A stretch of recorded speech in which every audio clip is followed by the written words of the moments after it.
Hello, everybody, and welcome back to the MadMaggs podcast. I got Miguel and Sacha here. We just got done watching Joker.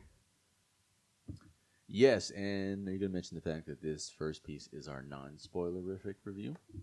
Well, you just did, so thanks for that. So, yes, this is going to be our non-spoiler review of the movie Joker. Now, we will have a separate podcast where we do talk Joker in its full capacity, really. So we're gonna be deservedly so. Yes, so that's gonna be a much longer podcast. We're gonna go really in depth with it because this movie has a lot of layers to it. I was thinking about it all the way over in the car ride. Like there were just tons of things going through my mind and aspects of the movie that I liked, didn't like, his performance, just a whole lot of stuff. So I think this is gonna cause a lot of people to have deep dives on their own time. Yeah, you have to. And I think this is also, you guys might disagree that it requires more than one viewing.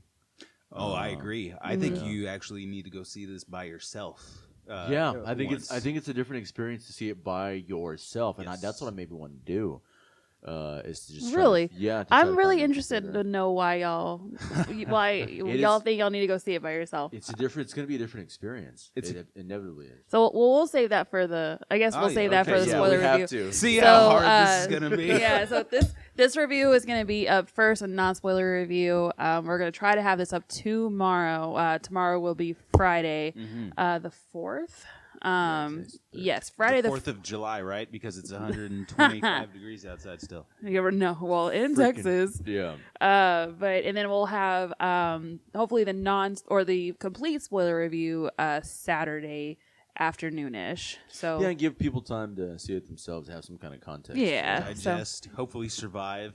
All right, so let's get some opinions. Well, do you want to talk a synopsis? No, I mean, by now it's one of those things where if you don't understand what this movie is, where the hell have you been? You know, it's been advertised for the last 18 months. Is there anyone out there who's not, and I don't even want to say it's condescendingly, but is there anyone out there in the world who doesn't know who or what the Joker is? I mean, as a comic book character, probably not, no. Right. And it's like there's such a lore there that I think Todd Phillips took advantage of. It's if you're walking into this movie expecting to be part of the current DC universe, whatever the hell that is, whatever's left of it, don't do that. I mean, Todd Phillips has been he's had the balls to say, this is not canon with everything else that's been done. It's not even going to be very canon with the books that you grew up with.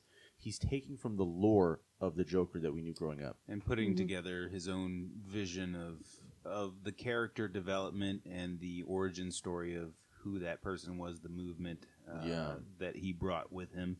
Just all of that in general. Yeah, I got those vibes, and that's part of what I liked and didn't like. It's such a weird parallel. And in case y'all don't know, Todd Phillips is the director of Joker. Some of his past movies you will know is The Hangover. Of all things. Of all things, The Hangover. So he directed this movie, starring, of course, Joaquin Phoenix, who is absolutely brilliant in this movie. I'll just leave it at that, and we'll go more in depth with the spoiler review. Say that I think that in the past few years we've gotten to see comedy directors kill it when it comes to dark things. I mean, look Danny at McBride. Danny McBride, he's a brilliant comedic writer. It was killed David Gordon Green as well. Pineapple Express to the Halloween remake from 2018. We've had this discussion before. Personally, I think all these guys are in a clique, and they all closed the door somewhere in a boardroom and said, let's re-envision all of our favorite movies and lore and history from our childhood, and let's bring it to a modernized vision of it. And this is just one step in that. It really is. Right. And did y'all catch that Bradley Cooper was also a producer? His buddy Bradley Cooper was very interesting. It was pretty cool. It was pretty cool to see that. Well, and I don't know if y'all noticed, but we had a wide variety of an audience at the theater. It was very diverse. Did you notice that? It was very diverse. On the way out, I took some glances and saw some 65-year-olds in hats in their oxygen masks. Their oxygen masks. I was like, I wonder if they do know this is Joker, right? But I mean, that just goes to show the blanket of an audience that this movie can bring in. So I think anybody can get a different experience out of watching it. Oh, we saw some look like college freshmen right in front of us, and like I said, right next to them were the oxygen mask wearers, which was pretty freaking awesome. Yeah. Again, I think that's an indication of everybody knowing the Joker and the lore, but I don't. Everyone knew to expect a dark adult film. I think that there were those moments that I saw, like you, people just sort of putting their hands on their face, sort of waiting, almost cringing for the shit to hit the fan at any moment. And that's one of the better things I loved about this movie is not all the time, but for the most part, it did keep me on edge and it kept me interested. It was a tense experience. It was a tense experience. Exactly. It built on the intensity from scene to scene. This is one of those movies that's really just a collection of scenes. It's one scene after another, and it feels like the reasoning behind his transition from one person into another gradually grows and grows, and there's more reasons for him to evolve into what he becomes at the end of this movie. Thing by the end of the movie. I mean, again, this is non-spoiler, so I just want to hit the basics of it. I mean, there's no weak link in the acting of this movie. Everyone is at least great. The cinematography and some of the scenes are breathtaking. I remember there's a lot of movies that come out over the past few years that they used to shoot on digital. It doesn't have this sort of crisp film look to it. It feels like I just can't get into it. It felt like 80s Gotham to me. It did. It was gorgeous. Maybe I'll have to revisit all the other Batman movies, of course, someday. But I feel like this was my favorite Gotham because it's entrenched in the story, and we see a lot more of it than we do in the Batman films. It's a grittier, more realistic, and much darker Gotham than I've ever seen on cinema. For sure. I mean, it works. Gotham works so well in this world because, I mean, in the comic books, Gotham City is in New Jersey, but this movie is obviously heavily based on the late 1970s, early 80s New York. And if people who don't know, late 1970s New York was a fucking war zone. Yeah. I mean, it was I won't call it a shithole, but in a lot of ways it was. I mean, you can find right now, there's some nuances to that. You can say, oh, yeah, but this is the reason why. There's places of New York that weren't like that. But there's so many documentaries you can watch about why New York in the late 70s was hell. It was going through a lot of things that it was able to overcome. But New York in the late 1970s was at a sort of a precipice. And this great divide between the rich and the poor was happening. And that bled into the movie. It bled into the movie very wholeheartedly, well. and I think that Todd Phillips just kills it. I mean, again, I watch movies like Taxi Driver, and I watch movies like Main Streets, and I'm like, I really wish somebody would have the balls to make these type of movies. Now, we're never going to see it again. And then this movie comes along. Yeah. So I was grateful for that. And it adds the Joker lore on top of everything else. So, that's an interesting combination, and I like the movie as well. I liked it a lot more than I thought I was going to like it going into it. You were almost indignant over the existence of this movie, Sasha, because I remember what you were saying beforehand. I've been following the promotion for this thing since I heard about it, and since there was the one-shot Joaquin Phoenix reel where he's standing in the mirror and you see the images of the Joker superimposed over him, and then it turns into him in the face paint for the first time, and then the internet went crazy and thought Joaquin Phoenix was going to be the best Joker of all time. Up for debate, but this movie has had a track record of a lot of strategic promotion, to say the least, and I've just been... we're all victims to the hype machine to a certain degree, and for this one, I wanted to lay my foot down and say I wasn't going to bite the hype machine bullet that everybody else is going into this movie with, saying it's going to be the greatest thing they've ever seen. And I didn't, and it's not the greatest movie I've ever seen. It's not the greatest comic movie I've ever seen. No, it's not the greatest character study I've ever seen. But it is the best at doing all those things in one, I think, that I may have, in one package that I've seen. So, yeah. Yeah. I agree with you there. I was telling Miguel on the ride here, he's like, well, what did you think? Because we did talk about it a little bit. And I told him, I was like, I really enjoyed the movie as a whole. I really enjoyed it, the character development, how the story flowed. But there's just something I can't put my finger on that makes me want to say that this is a great movie. Yeah. And we're going to sit here for a while having to think about that because it exists. I so feel do you the same way. See, thank you, Miguel. I feel the same way. There's okay, because maybe you can't put your finger on is what you're saying.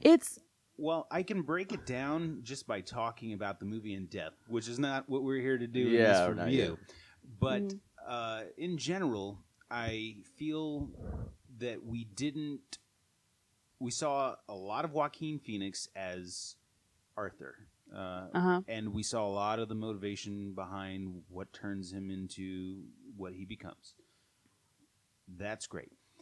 We didn't see a lot of... See, this is why it's hard. I can't put my finger on it. We didn't see a lot of what we were expecting to see from the trailers? Not just the trailers, from a Joker movie. A movie called Joker. Yeah. Yes. A movie called Joker, and maybe the trailers too, Miguel, because the trailers did a super suave job of showing me all the scenes of the Joker in blocks that made it seem like there was at least 30 to 40 minutes of runtime with Joaquin Phoenix as the Joker. Yeah. Yes. And there wasn't 30 to 40 minutes of runtime with Joaquin Phoenix as the Joker. No, there wasn't. There was. The last 30 minutes of this movie are great, but even then there's about 10 minutes of Joker. Yeah. 10 to 15 minutes of hardcore, balls-out Joker. If that.